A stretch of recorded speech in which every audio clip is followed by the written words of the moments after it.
uMathethwayo lo osuke endaweni yaseMadaleni. Ngibingelele Baba uSibande, ngibingelele umama uSibande, ngibingelele bonke abazalwane. Ngiyamthanda kakhulu umama uSibande. Amen.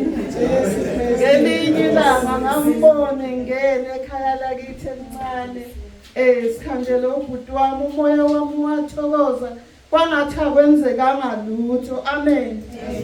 Shuthi-ke ngibonga kakhulu noma sengithe ukuthinteka endleleni bekade ngiphethe izinyo bathandekayo zonke lezi insuku, kodwa izolo ntambama sengibuka nje ukuthi abazalwane sebeyadumisa, mina ngiphumelelanga. Amen bancane. uJesu Kristu uyinkosi ngezikhathi zonke. Ngimbize ntambama ngathi Nkosi, leli zinyo ngiyathulisa manje. Amen. Umlomo uvuvukile nje, libuhlungu lendlela exalile, kube sengathi lidlula onke amazinyo, kodwa uJesu emuhle, ulithulisile ngavuka ngiright engathi angaze ngiphathe lutho. Amen. Ngena fonela omunye umama, ngimile emgwaqweni sekushaya u-8. Ngathi ngimile emgwaqweni kodwa ngazi noma ngizogcina ngihambile yini.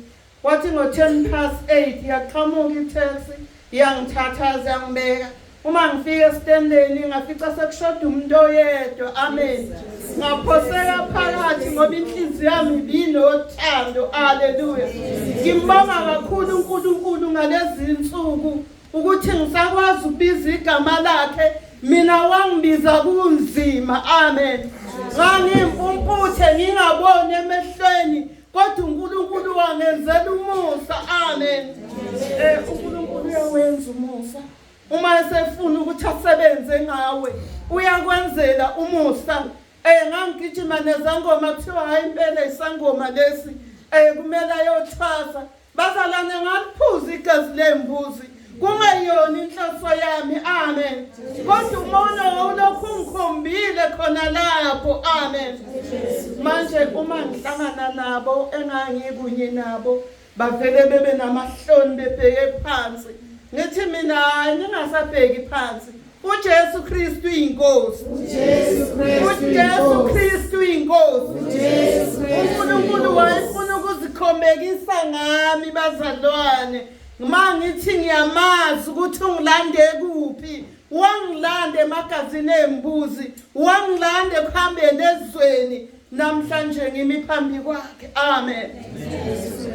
Xolisa kakhulu.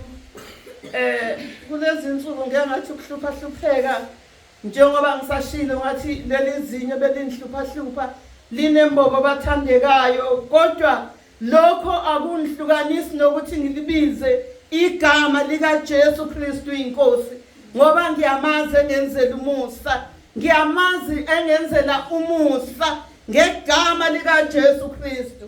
Ngiyabonga kakhulu egameni lika Jesu. uJesu Kristu inkosi. uJesu Kristu inkosi.